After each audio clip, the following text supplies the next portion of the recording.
현대글로비스 소속 차량 운반선이 미국 조지아주 항구로 입항하던 중에 전도됐습니다. 선원 24명 가운데 20명은 구조됐지만 한국인 4명은 아직 구조를 하지 못한 상황입니다. 문 대통령이 조국 법무부 장관 후보자 임명 여부를 놓고 고심 중인 가운데 오늘 임명 여부를 발표할 것이란 관측이 나오고 있습니다. 태풍 링링 피해 집계가 계속 늘고 있습니다. 사망자 3명에 부상자는 24명으로 집계됐고 시설물 피해는 9,400건을 넘어섰습니다. 최대 순간 풍속이 초속 60m에 달하는 제15호 태풍 파사이가 일본 도쿄를 비롯한 동부 지역을 강타하면서 피해가 속출하고 있습니다. 네, 미국 해안에서 대형 자동차 운반선이 전도된 소식을 오늘 톱으로 전해드리고 있습니다. 그 배가 바로 우리나라 기업 현대글로비스의 선박이기 때문입니다. 한국을 떠나 미 조지아주의 항구로 입항하던 중에 갑자기 배가 넘어졌습니다. 내 외국인 24명이 타고 있었는데 20명이 구조됐고 4명은 아직 실종 상태입니다. 그 4명 다 한국인입니다. 워싱턴 특파원을 전화로 연결합니다. 자, 금철영 특파원 이 시각 소식 자세히 전해주시죠. 네, 한국 시간으로 어제 오후 3시, 이곳 시간으로는 오늘 새벽 2시쯤 사고를 접촉 뒤부터 미 해안경비대가 사고 현장에서 구조 작업을 벌이고 있습니다. 기동실에 있었던 것으로 추정되는 4명의 한국인 선원은 아직 구조하지 못한 상황입니다. 사고는 미 조지아주 브론족 항구에서 1.6km 떨어진 해상에서 일어났습니다. 사고 당시 배 안에는 한국인 선장과 선원 10명, 그리고 필리핀 선원 13명, 미국인 도선사 1명 등 모두 24명이 승선한 상태인데 기관실 쪽 선원 4명을 제외하고 선장을 포함한 20명은 구조 작업 초기에 구조가 됐습니다. 미 해안 경비대가 선박 안으로도 접근을 시도했는데요. 사고 초기에 기관실 방향으로 화재로 인한 연기가 많아서 구조대의 접근이 힘들었던 것으로 보입니다. 사고 선박은 현대 글로비스 소속 7만 1,100톤급 자동차 운반선으로 사고 당시 4천여 대의 자동차가 실려 있었던 것으로 전해지고 있습니다. 사고 직전에 미국인 도선사가 승선해서 브론즈윅 항구로 진입을 시도 중이었던 것으로 알려졌습니다. 사고가 난 해역은 수심 11m 정도지만 물살의 움직임이 강하고 전도된 배가 흔들리고 있는 상황이라고 현지 관계자들은 전하고 있습니다. 미 해안 경비대는 오전에 기관실 접근을 시도했었는데 진입하는데 어려움이 있었다 이렇게 밝혔습니다. 미 해안 경비대가 이곳 시간으로 오후 1시에 관련 브리핑을 했는데요. 배가 물살에 움직이고 있는 상황인 만큼 고정 작업을 해야 안정적인 구조 작업이 가능하다 이렇게 전하고 있습니다. 현재 상황에선 배 안으로의 진입이 쉽지 않다는 얘기입니다. 현재 사고 현장에는 애틀란타 총영사관 관계자들이 나와서 구조 현황을 파악 중이며 김영준 총영사가 현재 미 해안경비대 지휘부에 신속한 구조를 당부하기로 했습니다. 한편 이미 구조된 선원들은 현재 브론즈윅 항구 인근 숙소에 머물면서 아직 구조되지 못한 선원들의 무사 귀환을 기다리고 있는 상황입니다. 지금까지 워싱턴에서 KBS 뉴스 금철영입니다. 네, 전화 음질이 좋지 않았던 점 좀 양해 말씀을 드리고요. 이번에는 현지에 나가 있는 우리 정부 관계자를 연결해서 이 시각 상황을 좀 더 자세히 들어보겠습니다. 애틀란타 총영사관의 견종호 부총영사 전화로 연결돼 있습니다. 자, 부총영사님 수고 많으십니다. 일단 구조대원들의 선내 진입이 어렵다는 얘기가 들리던데 그건 왜 그런 건가요? 네, 지금 배가 오전부터 조금씩 옆으로 기울고 있어서 배가 고정되지 않은 상황에서는 굉장히 좀 위험한 상태이기 때문에 여기 해양경비대 측에서는 먼저 배를 고정한 후에 어느 정도 안전을 확보한 후에 선체 내부로 진입할 수 있다는 입장을 지금 보이고 있습니다. 자, 부총영사님, 지금 특히 구조되지 않은 4분이 가장 걱정이거든요. 기관실에 갇힌 것으로 전해지고 있는데 언제쯤 이 구조대 내부 진입이 가능할까요? 일단 지금 몇 시간 전에 선박을 고정하는 팀들이 현장에 도착했습니다. 그래서 최대한 고정 작업을 진행시키고 있는데요. 저희들이 요청하기로는 고정 작업이 끝나는 대로 최대한 빠른 시간 내에 진입할 수 있도록 하겠다고 저희들이 얘기를 들었습니다. 자, 그리고 선체에서 연기가 났다는 소식도 제가 들었는데 화재는 완전히 진화가 된 건가요? 네, 오늘 새벽에 사고가 발발한 이후에 일부 화재도 있었고 이제 연기가 발생했었는데요. 화재는 다만 이제 이쪽 해양 경비대 쪽에서는 연기가 이제 선박 내부로 들어갔을 가능성에 대해서는 약간 우려하고 있는 상태입니다. 자, 부총리 의사님 지금 전화 음질이 좋지 않아서 마지막 질문 하나만 더 드리겠습니다. 그 차량 네네. 수천 대가 그 선박 안에 실려 있던 걸로 알고 있는데 이 차들은 괜찮습니까? 어떻습니까? 일단 배가 워낙 큰 배고 7,400여 대의 차를 실을 수 있는 큰 배인데 사실 저희 총영사관에서는 차량도 중요하지만 인명 구조에 가장 우선을 두고 여기 해양경비대 측에 가장 신속한 인명 구조를 요청하고 있는 상태입니다. 현장에는 저희뿐만 아니라 여기 근처 한인회 관계자들도 나오셔서 구조된 선원들도 지금 지원하고 있는 상황입니다. 네, 실종된 4명의 생還소식을 기다려보겠습니다. 애틀랜타 총영사관의 견종호 부총영사 얘기를 들어봤습니다. 다음 소식입니다. 지금부터는 조국 법무장관 후보자 관련 소식을 전해드립니다. 문재인 대통령이 오늘 중으로 임명 여부를 최종 결정해서 발표할 것으로 보입니다. 먼저 김지선 기자가 보도합니다. 당초 지난 주말에 조국 후보자를 임명할 거란 관측과 달리 문 대통령의 고심은 계속 이어졌습니다. 문 대통령은 청와대 참모들은 물론 여러 외부 인사들에게도 조 후보자 문제를 놓고 자문을 구한 것으로 전해졌습니다. 또 어제 저녁 이해찬 민주당 대표와 이낙연 총리 등이 참석한 비공개 당정청 회의 결과도 보고받고 최종 입장을 정리할 것으로 알려졌습니다. 청와대 핵심 관계자는 기자들과 만나 아무것도 정해진 게 없다, 예단할 수 없다는 공식 입장을 밝혔습니다. 사실상 속전속결 임명 수순을 밟던 청와대가 검찰의 조 후보자 부인 전격 기소 이후 미묘한 기류 변화를 보이는 대목입니다. 관건은 역시 여론입니다. 청와대는 여론 파악을 위해 자체 여론조사를 계속 실시하고 있습니다. 청와대는 검찰 기소 이후 임명 찬성 여론이 다소 높아지긴 했지만 여전히 조 후보자를 임명하지 않는 게 낫다, 이런 여론이 많은 것으로 파악하고 있습니다. 한 청와대 관계자도 검찰 개혁이란 소명을 생각하면 임명해야겠지만 고민스럽다는 복잡한 심경을 밝히기도 했습니다. 문 대통령은 순방뒤 첫 공식 업무를 시작하는 오늘 중 조 후보자 임명 여부를 발표할 것으로 보입니다. 내일은 문 대통령 주재로 국무회의가 열립니다. 문 대통령 결심에 따라 오늘 하루 임명 제가, 임명장 수여까지 이어질 수도 있습니다. KBS 뉴스 김지선입니다. 네, 결론이 어떻게 나든 간에 조 후보자 문제는 우리 사회에 상당한 파장을 남기게 됐는데 여당과 검찰의 관계가 또 여당과 야당의 관계가 상당히 예민하게 틀어진 것도 그중에 하나입니다. 민주당은 검찰 수사에 대한 불만을 넘어 아예 경고 메시지까지 냈고 한국당은 그런 여당과 청와대를 향해서 최후 통첩을 했습니다. 최창봉 기자의 보도입니다. 오후 4시에 열린 민주당 긴급 최고위원 간담회. 회의실로 들어서는 이해찬 대표와 이인영 원내대표 등 참석자들 표정이 굳어 있습니다. 1시간 반 넘게 이어진 회의 뒤 브리핑. 검찰을 향한 날선 비판이 쏟아졌는데 비공개로 열린 간담회 분위기가 엿보였습니다. 피의사실을 유포해서 여론몰이식 수사를 하는 검찰의 행태에 대해서 강력한 경고와 함께 우려를 표했습니다. 조 후보자 관련해선 임명 찬성 기류가 강했지만 검찰 움직임에 대한 정부적 판단이 필요하다는 의견이 나온 것으로 전해졌습니다. 큰 변화 없다, 이렇게만 이해해 주시면 되겠습니다. 앞서 2시 반엔 한국당 긴급 최고위원 회의가 열렸습니다. 조 후보자 사퇴와 지명 철회를 강하게 압박했는데 황 대표는 조 후보자를 후보자가 아니라 피의자로 부르기도 했습니다. 피의자인 조국을 법무부 장관에 앉히는 것은 그 자체로 법치에 대한 도전입니다. 최후 통첩이 안 받아들여지면 국정조사나 특검밖에 없다고도 했습니다. 조국 후보자를 임명한다면 밀란 수준의 국민들의 저항이 있을 것이고 자유한국당은 그 저항에 끝까지 함께할 것입니다.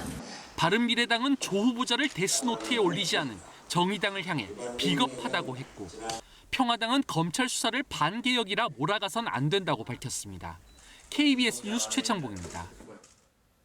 밤사이 사건 사고 소식입니다. 술에 취한 50대 남성이 행인과 다투다 승합차를 몰고 인도로 돌진했습니다. 또 경남 고성에서는 모텔에서 불이 나서 30대 남성이 숨진 채 발견됐습니다. 박연민 기자가 종합했습니다. 검은색 승합차 앞바퀴가 인도에 걸쳐 있고 인도에 설치된 펜스는 망가져 버렸습니다. 차량 앞유리는 큰 충격을 받은 듯 금이 갔습니다. 어제 저녁 8시 30분쯤 50대 남성 A씨가 술에 취한 상태에서 승합차를 몰고 인도로 돌진했습니다. 당시 그곳에는 행인 B씨 등 5명이 서 있었지만 차량 바퀴가 도로 연석에 걸리면서 크게 다친 사람은 없었습니다. 이 도로 자체가 사고 날 자리가 아니잖아요. 이게 가득인 거지.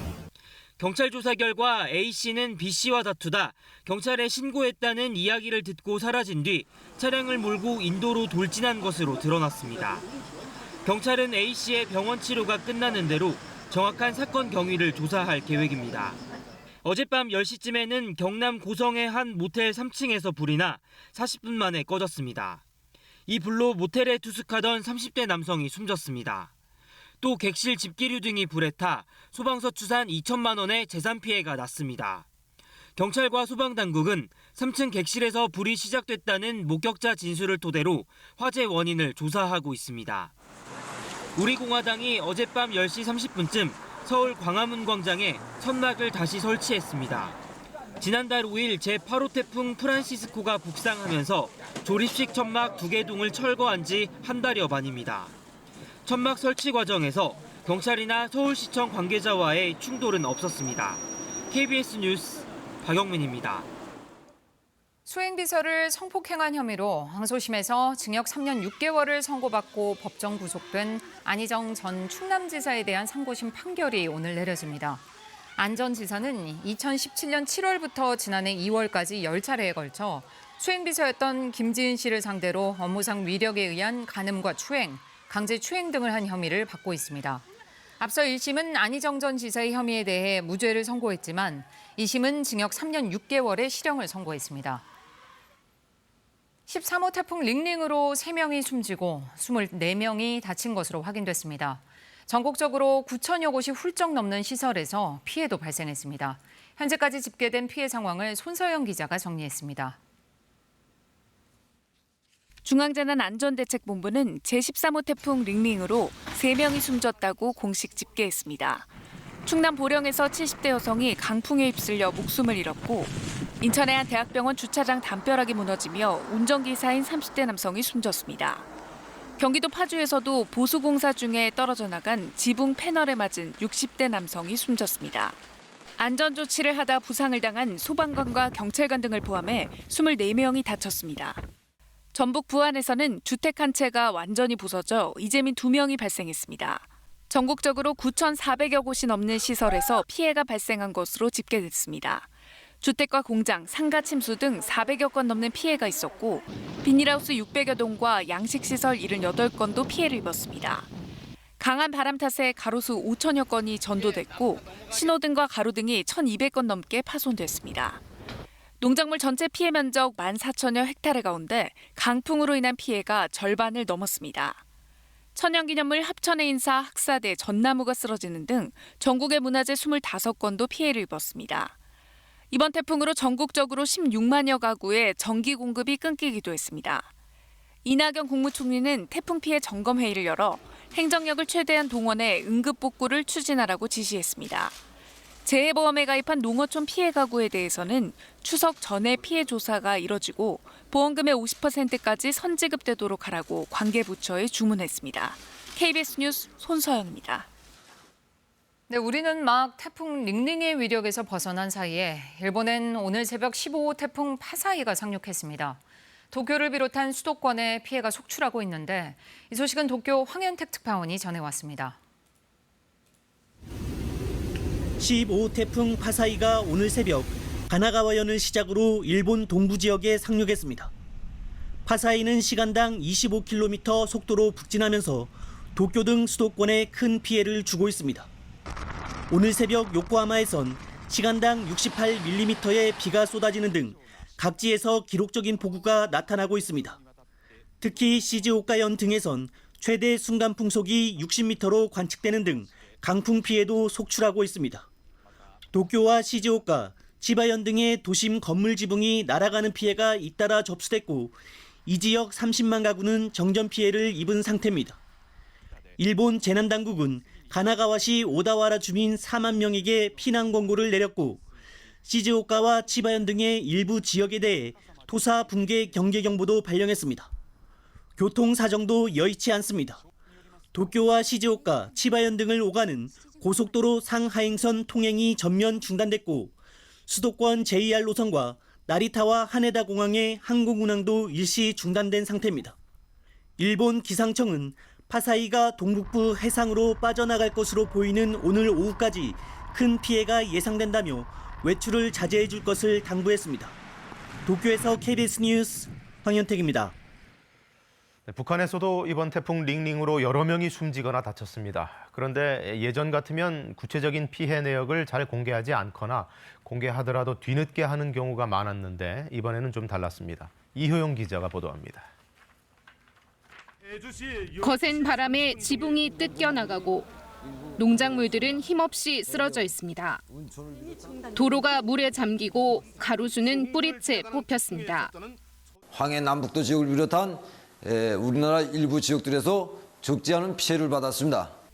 조선중앙통신은 이번 태풍으로 어제까지 5명이 사망하고 3명이 다친 것으로 집계됐다고 밝혔습니다. 또 살림집 460여 세대와 공공건물 15동이 부서지거나 침수됐고 농경지 피해 면적도 458제곱킬로미터에 이른다고 전했습니다. 조선중앙TV는 피해 상황을 속보식으로 전하며 복구를 독려했습니다.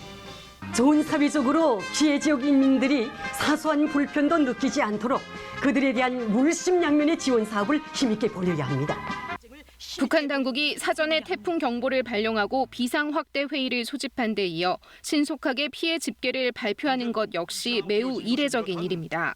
2016년 대홍수 등 이딴 자연재해를 겪으며 재난의 심각성을 인식한 북한 당국이 과거와는 확연히 달라진 재난관리 체계를 가동했다는 평가입니다. 또 철저한 대비와 신속한 복구의 성과를 내세우며 제재 국면에서 주민들을 결속하고 체제를 공고화하기 위한 노력으로도 풀이됩니다. KBS 뉴스 이효영입니다. 자유한국당 장제원 의원 아들은 음주운전 사고 사실 자체뿐만 아니라 운전자 바꿔치기 의혹까지 불거지면서 논란이 더 커졌습니다. 출동한 경찰관에게 내가 운전한 게 아니다라고 주장했고 잠시 뒤 다른 사람이 나타나서 운전자임을 자청했습니다.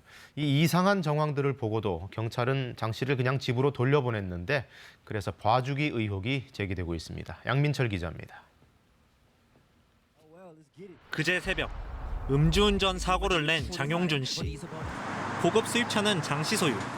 장 씨와 사고 당시 동승자 2사람은 모두 면허 취소 기준을 넘긴 만취 상태였습니다. 장 씨와 동승자는 현장에 도착한 경찰에게 자신들이 운전한 게 아니라고 부인했습니다. 그런데 경찰보다 뒤늦게 나타난 30대 남성 A씨가 갑자기 자신이 운전자라고 주장했습니다. 사고가 난 현장입니다. 경찰은 A씨의 말을 듣고 장 씨 일행은 경찰서로 동행하지 않은 채 돌려보냈습니다. 당시 경찰은 3사람 모두 음주 측정을 했는데 이들의 주장만 듣고 술을 마시지 않은 A씨만 경찰서로 데려가 조사한 겁니다. 경찰은 장 씨가 사고 당시 만취 상태로 용의자가 술에 취해 있을 때는 나중에 조사하는 원칙을 따랐다고 해명했습니다. 원래 음주 쪽이 사고 나든 뭐 음주 운전하든 적발하면은 추후 조사 원칙에서 그때 술 먹었을 때는 조사 안 해요. 하지만 사고를 내놓고 음주운전 사실을 부인하고 있고 심지어 운전자를 바꿔치며 공무집행 방해까지 의심되는 상황이었는데도 집에 돌려보냈어야 하는지 의문입니다. 집으로 간 장 씨는 몇 시간 뒤 어머니와 변호인을 대동해 경찰서에 찾아와 음주운전 사고를 인정했습니다. 하지만 장 씨는 운전자 바꿔치기 의혹은 여전히 인정하지 않고 있는 것으로 알려졌습니다. KBS 뉴스 양민철입니다. 네, 홍콩 시위가 이제 석 달을 넘어서며 장기화되고 있는데 날이 갈수록 반중국, 반공산당 양상이 짙어지고 있습니다. 시위대는 어제 미국 성조기와 영국 유니언잭까지 들고 나와서 중국 정부에 맞서자고 외치기까지 했습니다. 홍콩 현지에서 강민수 특파원입니다. 홍콩 시위대가 미국 영사관 앞에서 성조기를 흔들며 미국 국가를 부릅니다. 이들은 미국 의회에 계류돼 있는 홍콩 인권 법안을 조속히 통과시켜줄 것을 호소했습니다. 이 법안은 홍콩 또는 중국 정부가 홍콩의 자주권을 침해할 때 미국이 제재를 가할 수 있게 한 것입니다. From the evil Hong Kong government, the China Communist Party, we long for our own autonomy and democracy. 수만 명의 시민들은 트럼프 대통령의 개입을 요구하는 한편 중국 공산당을 몰아내자고 외쳤습니다. 조만간 홍콩 민주파 입법회 의원들이 미국을 직접 방문할 예정입니다. 이에 앞서 지난 1일에는 시위대가 영국 영사관으로 몰려가 자신들은 중국인이 아니라 영국인이라며 영주권 발급을 요구하기도 했습니다.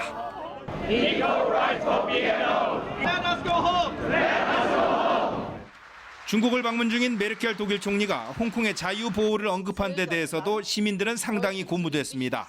송환법 철회 발표 이후 좀 줄어드는 듯했던 시위대의 숫자도 다시 늘었습니다. 이번 기회에 행정장관 직선제까지 관철하겠다는 분위기인데 미국과 무역 전쟁을 벌이고 있는 중국 정부가 섣불리 강경 진압에 나서지 못할 것이란 판단도 작용하는 것으로 보입니다. 시위대는 이제 홍콩 정부를 넘어 중국 중앙 정부를 직접 규탄하고 압박하고 있습니다. 시간이 지날수록 반중 성향 그리고 반공산당 성향이 짙어지는 분위기입니다. 홍콩에서 KBS 뉴스 강민수입니다. 네, 내년 도쿄올림픽을 앞두고 경기장에 우길 승천기 반입이 허용되고 또 선수단에는 후쿠시마산 먹거리를 제공하고 이 문제에 대한 우려가 계속해서 커지고 있는데요. 올림픽 직후에 열리는 패럴림픽을 놓고도 똑같은 논란이 일고 있습니다. 우리 장애인 체육회가 관련 회의에서 강력히 시정을 요구하기로 했습니다. 도쿄에서 김수영 기자가 취재했습니다. 내년 도쿄 패럴림픽에서 수여될 메달입니다. 일제 군국주의의 상징 우길기가 연상되는 문양이 새겨져 있습니다. 거센 논란 속에서도 대회 조직위원회는 부채에서 영감을 얻은 것이라며 그대로 사용하겠다는 입장을 고수하고 있습니다. 여기에 우리 정부의 거듭된 요청에도 불구하고 일본은 올림픽과 패럴림픽 경기장에 우길기 반입을 허용했습니다. 우리 장애인 체육회는 12일까지 도쿄에서 열리는 패럴림픽 참가국 선수단장 회의에서 강력히 시정을 요구하기로 했습니다. 패럴림픽은 그 정치적 중립을 요구하는 대회인데 우길기와 관련된 편향된 조치를 하는 것에 대해서 강력하게 어필을 할 것이고요. 장애인 체육회는 본회의에 앞서 어제 열린 조직위와의 단독 회동에서도 강하게 시정을 요구했습니다. 지난달 올림픽 참가국 회의에서 문제가 됐던 후쿠시마산 식자재의 방사능 오염 우려와 조직위 홈페이지의 독도 표기 문제에 대해서도 논의를 이어가기로 했습니다. 평화의 장인 올림픽뿐 아니라 장애를 넘어선 화합의 장인 패럴림픽까지도 우길기 논란과 방사능 안전 우려 때문에 그 정신이 퇴색되고 있습니다. 우리 패럴림픽 대표단은 이번 회의를 통해 이에 대한 국제사회의 공감을 이끌어낼 계획입니다. 도쿄에서 KBS 뉴스 김수연입니다. 오늘 전국에 비 소식이 있어서 나가실 때 우산 꼭 챙기셔야겠습니다. 현재 전국 곳곳에 비가 내리고 있는데요. 제주에는 호우주의보가 발효 중인 가운데 시간당 20mm 안팎의 세찬 비가 쏟아지는 곳이 있습니다. 오늘 제주 남쪽 해상에서 다가오는 저기압의 영향으로 제주도와 남부지방을 중심으로 강한 비가 쏟아지겠습니다. 내일은 중부지방에 강한 비가 내릴 것으로 예상되는데요. 내일까지 수도권과 강원 영서, 제주에는 30에서 100mm 이상, 강원 영동과 충청, 호남과 경남 서부 내륙 지역으로는 20에서 60mm, 그 밖에 영남 지역으로는 5에서 40mm의 비가 예상됩니다. 현재 전국에는 구름이 많이 끼어 있습니다. 현재 경기도와 충남 내륙을 중심으로는 안개까지 짙게 끼어 있습니다. 출근길 이동하실 때 안전하게 운전하셔야겠습니다. 오늘 전국이 흐리겠고요. 제주도로는 바람도 강하게 불겠습니다. 현재 기온은 서울이 22.5도, 대구 24.8도로 어제 같은 시각과 기온이 비슷합니다. 한낮에는 서울이 29도, 원주와 대전이 27도, 광주 29도 예상되고요. 부산과 제주는 30도까지 오르면서 다소 후텁지근하겠습니다. 날씨 정보 전해드렸습니다. 네, 태풍 링링은 지나갔지만 지난 주말 한창 바람이 심할 때 도무지 불안해서 거리에 나갈 수가 없다는 분들이 많았습니다. 건물 옥상에 있는 교회 첨탑이라든가 외벽 설치물 등이 줄줄이 떨어져서 날아다녔기 때문인데요. 여기에 구조적인 문제는 없었던 건지 김지숙 기자가 알아봤습니다. 강풍에 지붕 위로 쓰러지고 거꾸로 나무에 걸려 있고 전깃줄을 덮치는가 하면 골목을 난장판으로 만들었습니다. 태풍 링링의 강풍을 견디지 못해 떨어져 내린 교회 첨탑들입니다. 확인해보니 겉은 철판이지만 안은 텅 빈 구조물. 연결 부분은 녹이 슬어 손으로도 쉽게 부서집니다. 보는 것보다는 가벼운 무게예요. 아래는 사실 텅 비어 있었습니다. 그냥 건물이 오래됐으니까 아무래도. 교회 첨탑이 떨어졌다는 제보들은 전국에서 잇따랐습니다. 건물 외벽이 떨어지자 황급히 놀라 피합니다. 처음에는 조금씩 떨어지다가 갑자기 바람 세게 불어서 한 번에 무너졌죠. 스티로폼 안에 시멘트를 붙여 만든 외장재입니다. 이른바 드라이비트 공법으로 만든 벽인데 주변에서 쉽게 찾아볼 수 있습니다. 강풍 피해를 입은 서울 서초구의 한 건물입니다. 건물 위쪽을 보면 콘크리트가 그대로 드러나 있는데요. 건물 외장재가 통째로 떨어져 바닥에 쌓여 있습니다. 고층에서 떨어지는 물건은 생명을 위협하는 흉기나 마찬가지. 13층에서 골프공 하나가 떨어졌는데 차량 본넷이 거의 5cm 정도 이렇게 홈이 파일 정도로, 물론 가벼운 무게지만 충격력이 크거든요. 드라이비트 공법이 쓰인 건물 외벽과 교회 첨탑과 같은 구조물에 대한 안전 점검이 시급해 보입니다. KBS 뉴스 김지숙입니다. 네, 태풍 링링이 한반도를 스치는 그 시간 동안 저희 KBS에는 시청자 제보가 무려 3만 건 넘게 들어왔습니다. 그 덕에 아주 생생한 영상을 국민께 전달해드렸고 특히 위험 지역의 정보를 공유할 수가 있었습니다. 거듭 감사의 말씀과 함께 주요 영상들을 모아서 다시 한번 보여드립니다. 김성수 기자입니다. 제13호 태풍 링링이 한반도에 근접한 그제 새벽. KBS에도 시청자들의 제보가 본격적으로 접수되기 시작합니다. 날이 밝자 태풍 링링의 위력을 여지없이 담은 시청자들의 제보 영상이 빗발쳤습니다. 커다란 나무들도 강풍을 견디지 못했고 주차된 차량은 떨어진 건물 지붕에 폭격을 맞았습니다. 엿가락처럼 꺾인 전봇대가 건물을 덮치려 하고 강한 바람에 시민이 밀려 넘어지는 아찔한 순간도 시청자의 눈에 포착됐습니다. 시청자들은 재난 현장을 직접 중계하는데도 주저하지 않았습니다. 자꾸 차량물이 날아다니는군요. 차가 출발할까 한번 보겠습니다. 강한 태풍으로 인한 이웃의 피해를 막으려는 시청자들의 마음은 하나였습니다. 좀 많이 위험한 상황이라서 제가 빨리빨리 제보를 해서 위협을 알리는 게 가장 좋은 방법이라 생각해서 제보하게 되었습니다. 주말 동안 이처럼 태풍 링링과 관련해 KBS의 카카오톡과 전화, 앱을 통해 들어온 제보는 3만여 건. 1000건이 채 되지 않았던 이전 재난에 비해 급격히 늘어난 수치입니다. 시청자들은 이제 재난방송의 단순 수용자를 넘어 적극적 참여를 통해 피해를 줄이는 데 큰 역할을 하고 있습니다. KBS 뉴스 김성수입니다.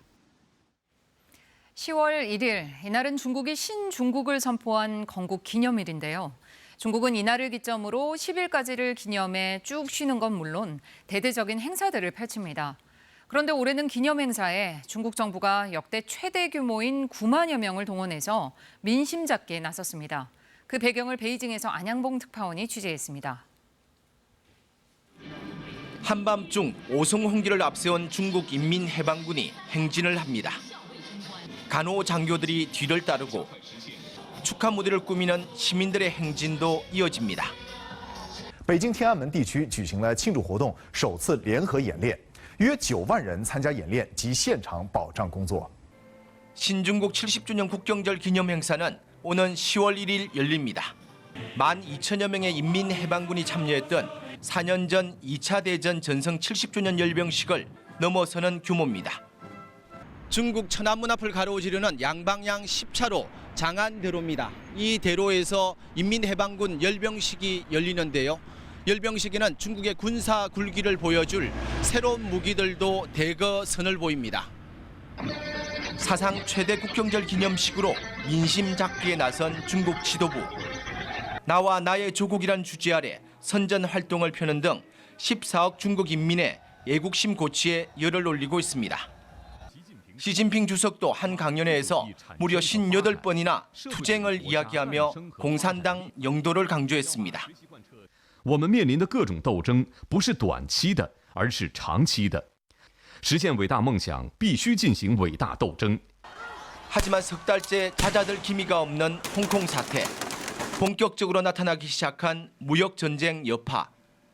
경제 성과를 앞세워 신중국 70주년 축제를 즐기고 싶지만 마냥 그럴 수만은 없는 게 중국 지도부의 고민입니다. 베이징에서 KBS 뉴스 안양봉입니다. 네, 집 천장에 매달린 조명이 크게 흔들리고 슈퍼마켓에 진열된 상품들은 바닥으로 떨어져 나뒹굴고 있는데요. 현지 시간으로 어제 오전 10시쯤 중국 서남부 쓰촨성 웨이위안현에서 규모 5.4의 지진이 발생했습니다. 이번 지진 피해로 1명이 숨지고 29명이 다쳤는데요. 중국 쓰촨성에서는 지난 6월에도 규모 6의 지진으로 12명이 숨지고 100여 명이 다치는 등 지진 피해가 반복되고 있습니다. 길거리를 행진하던 코끼리가 갑자기 사람들을 향해 돌진하기 시작합니다. 축제 현장은 이내 아수라장이 됐는데요. 현지 시간으로 지난 7일 저녁 스리랑카 서부 지방의 한 불교 사원이 주최한 축제 현장에서 벌어진 사고입니다. 이 사고로 모두 17명이 다쳐 병원에서 치료를 받았습니다. 코끼리를 미처 피하지 못한 여성들의 피해가 컸다고 현지 언론은 전했습니다. 올 여름 프랑스에서는 불볕더위 탓에 1,500여 명이 숨진 것으로 집계됐습니다. 프랑스 보건부는 올해 6월에서 8월 사이 프랑스 국내 사망자 수는 예년보다 1,500명가량 늘었다면서 이들은 대부분 폭염 탓에 숨진 것으로 분석됐다고 밝혔습니다. 사망자 절반가량은 75세 이상의 노인인 것으로 파악됐습니다. 올해 프랑스는 6월과 7월에 두 차례 섭씨 40도가 넘는 기온을 기록했는데요. 특히 프랑스 남부지방에서는 낮 최고 기온이 46도까지 오르기도 했습니다. 지금 세례는입니다. 이번 한 주 공연장에서 만날 수 있는 연극과 뮤지컬, 콘서트 소식 등을 모아서 전해드리는 순서입니다. 윤영란 기자가 보도합니다. 킬롤로지! 맞아 이거야! 싸움을 위한 게임이 아니라 살인을 위한 게임. 애정을 보이지 않는 아버지에 대한 분노로 살인 게임을 만들어 부자가 된 개발자. 가난 때문에 방치됐던 아들과 살인 게임을 모방한 범죄로 숨진 아들을 위해 복수하려는 아빠. 더는 상상만이 아닌 우리 주변의 실제 이야기가 무대로 옮겨왔습니다. 배우들의 독백을 통해 과거와 현재, 현실과 환상을 넘나들며 폭력의 근본 원인과 책임이 어디에 있는지 관객에게 묻습니다. 사회적인 안전장치나 부모의 정서적인 보호가 없으면 가해자나 피해자가 될 수밖에 없는 아이들의 모습에 가슴 저릿해지는 연극입니다. 공원과 시장, 구청 등 일상적인 공간을 무대로 펼쳐지는 50일간의 클래식 음악 축제가 성대한 막을 올렸습니다. 지난해 뜨거웠던 반응에 올해도 서울 상암 월드컵공원 호숫가에 무대를 만들어 오페라 마술피리를 올렸는데 태풍 때문에 실내 공연으로 대체됐습니다. 한국 가곡 100년을 맞이해 국내 성악가 100명이 닷새 동안 이어 부르는 우리 가곡 백선 무대도 관심을 모으고 있습니다. 할리우드 대작 영화로 더 익숙한 뮤지컬 배너가 다시 무대에 올랐습니다. 앙상블 20여 명의 역동적인 군무와 서정성 짙은 음악으로 강화된 짜임새 있는 전개가 눈에 띕니다. 유명한 전차 경기 장면은 살아있는 듯한 말 8마리와 회전 무대, 콜로세움 영상 등을 통해 실감나게 재현됐습니다. KBS 뉴스 윤영란입니다. 한국 근현대사에서 소외됐던 여성들이 주로 많이 일했던 분야가 공장 여공이라든가 또 버스 안내양, 가사 도우미 등이었습니다. 눈물 없이는 견딜 수 없었던 억척스러웠던 그녀들의 삶 자체가 대한민국의 오늘을 이끌었다 해도 과언이 아닐 겁니다. 그 역사를 담은 책이 나왔습니다. 신간 소식 문화부 김석 팀장의 보도입니다. 버스 뒷문에 매달려 승객들에게 요금을 받으며 하루 18시간씩 고된 노동에 시달린 버스 안내양. 산업 역군이란 이름으로 밤늦도록 재봉틀 앞에 꽃다운 청춘을 바친 이름 없는 여공들. 일제강점기부터 1980년대 후반까지 가난한 여성들의 삶의 방편이었던 식모와 버스 안내양, 여공의 역사를 생생하게 복원했습니다. 순이라는 비하적 표현으로 불린 그 시절 순이들의 억척스러운 삶을 통해 감춰지고 잊혔던 우리 현대사를 새롭게 돌아봅니다. 6월절 7일 전 늦은 밤 성전 한복판에서 살인사건이 발생했다. 6월절 전에 일어난 살인사건은 예루살렘을 혼란으로 빠뜨릴 거야. 살인과 음모와 배신과 사랑이 폭풍처럼 뒤섞이던 그해 6월절. 그곳에서 일어난 기이한 죽음의 기록. 예수 그리스도의 시대, 예루살렘에서 일어난 끔찍한 연쇄살인의 진실은 과연 무엇인가? 뿌리 깊은 나무, 바람의 화원 등 역사와 상상력을 결합한 작품으로 주목받은 이정명 작가가 집필 12년 만에 완성한 신작 소설입니다. 나무와 친해지는 첫걸음은 그 나무의 이름을 아는 것이다. 60년 동안 나무를 연구해온 나무 박사 박상진 경북대 명예교수가 500여 종에 이르는 나무 이름에 깃든 흥미로운 이야기를 들려줍니다. 일상어의 차이만큼이나 남과 북이 서로 다르게 부르는 나무 이름도 확인할 수 있습니다. KBS 뉴스 김석입니다.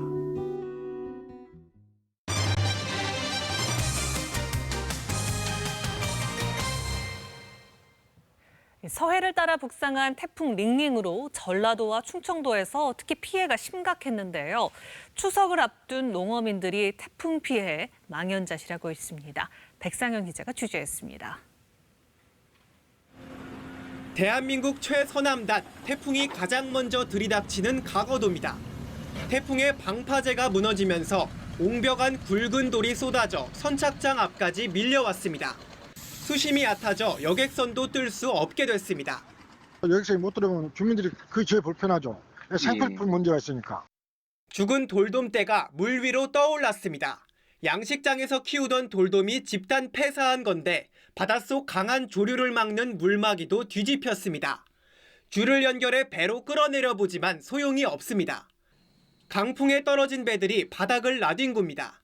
사과나무들은 뿌리째 뽑히거나 넘어졌습니다. 추석 대목을 기대하던 농민들은 속이 타들어갑니다. 이거 뭐 다 추석 때 나가는 물건인데 지금 추석이 빠르다 보니까 색을 안 나갔고 지금 기다리다 보니까 이런 현상이 일어나는 거예요. 강한 바람에 잘 여문 벼도 넘어졌습니다. 논이 아직 물에 잠기지는 않았지만 일부 지역에는 또다시 가을 장마가 예보돼 복구 작업이 쉽지 않습니다. 비가 많이 온다 보니까 그때까지는 뭐 손을 댈 수가 없습니다. 이제 비가 온 뒤에 이제 사람을 좀 사서라도 이제 나락이 이제 그 땅에 닿지 않게 옆으로 다 제껴서. 이번 태풍으로 지금까지 전국에서 14,400여 헥타르의 농경지가 피해를 본 것으로 잠정 집계된 가운데 피해 규모는 더 커질 것으로 보입니다. KBS 뉴스 백상현입니다. 지나간 태풍 때문에 힘든 분들이 한둘이 아니죠. 택배 노동자들도 마찬가지인데요. 안 그래도 택배가 몰리는 추석 대목인데 태풍으로 작업이 늦어져서 더 힘든 시간을 보내고 있습니다. 사흘 전에는 배달을 마치고 우체국에 돌아가던 집배원이 교통사고로 숨지기도 했습니다. 박대기 기자가 취재했습니다.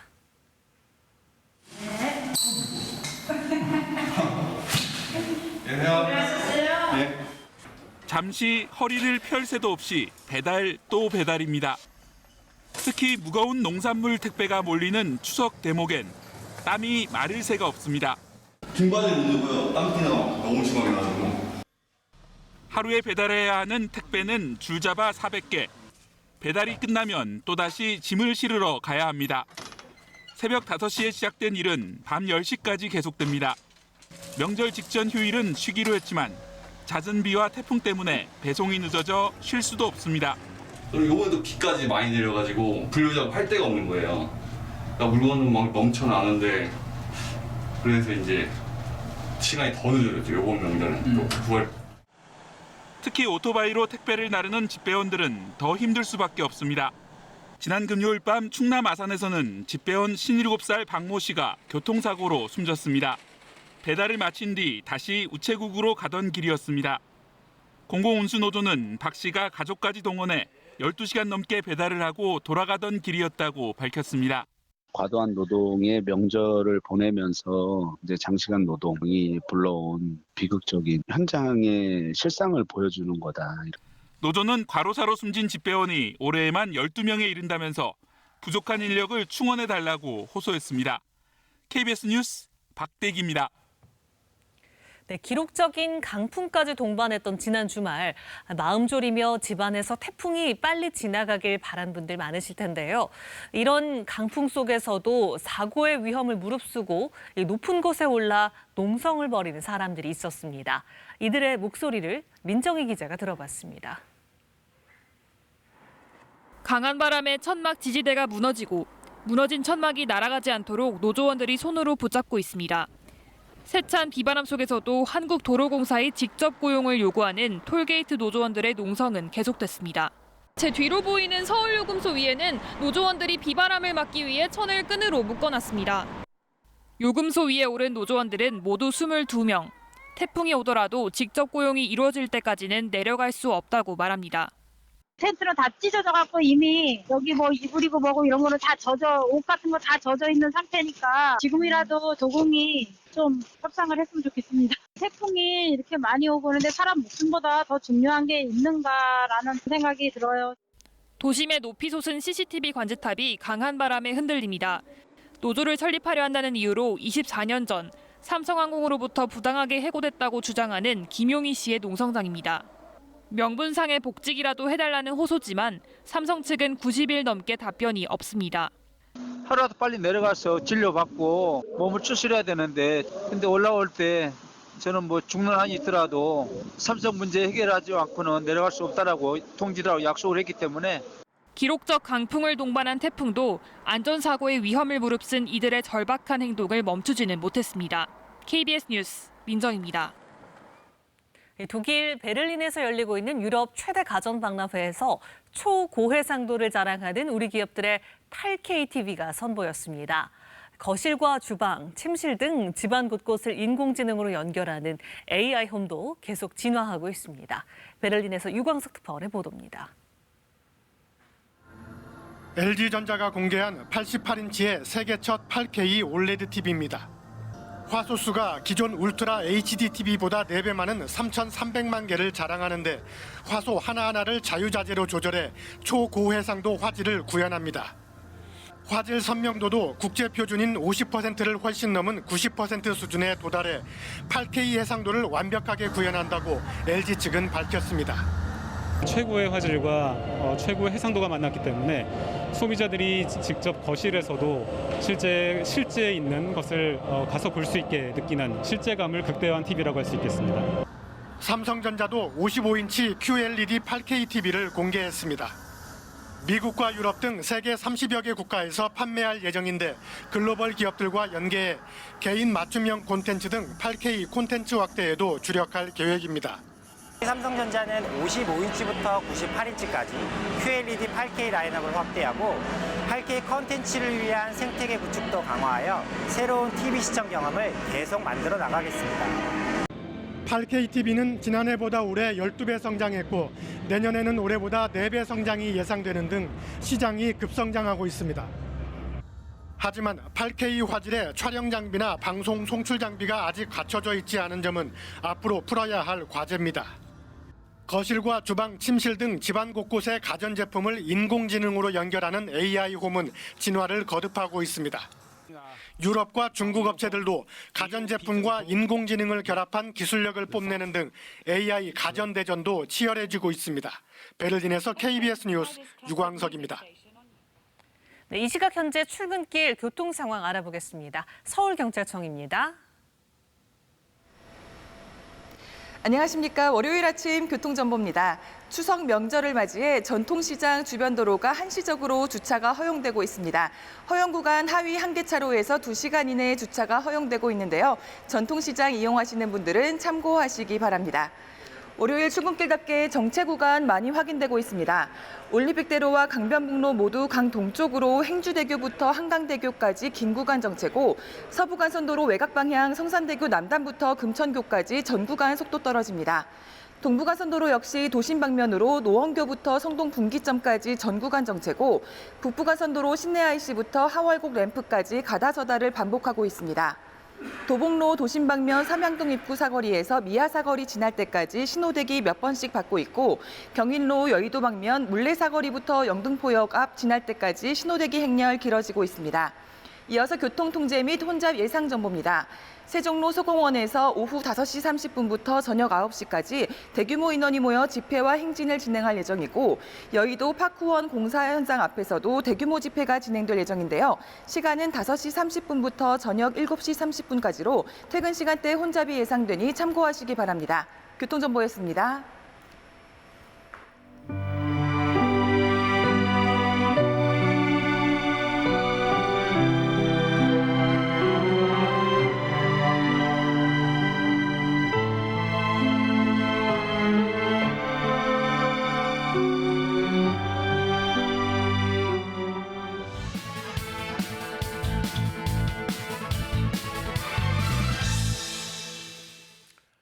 한 달가량 전국을 요동치게 했던 조국 사태가 중대 분수령을 받고 있습니다.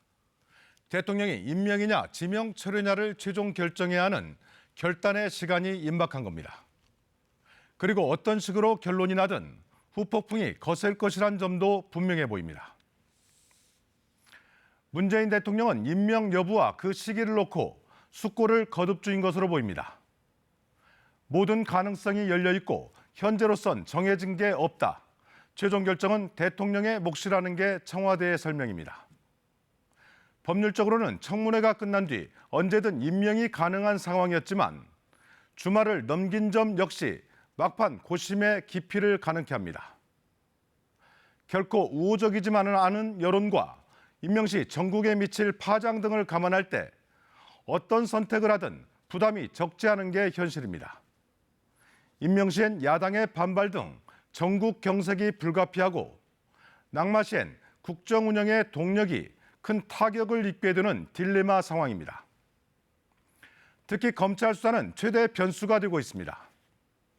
이미 조 후보자의 부인을 기소한 검찰은 조만간 가족들을 소환해 딸의 부정 입학 의혹은 물론 사모펀드와 웅동학원 등 다른 의혹들에 대한 수사를 본격화할 움직임입니다.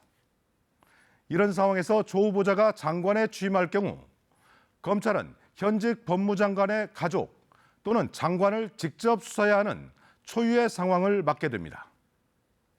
이럴 경우 과연 사법개혁 등 법무장관의 임무를 제대로 수행해낼 수 있을 것인지가 고민의 지점입니다. 임명 여부가 어떤 식으로 결론 나든 조국 사태는 2라운드가 불가피해 보입니다. 여야는 민심의 향배에 주목한 채 이해 득실을 따지며 대응책 마련에 분주한 모습입니다. 하지만 이 와중에도 결코 잊지 말아야 할 것은 왜 이번 논란이 불거졌는지에 대한 근원적인 고민입니다.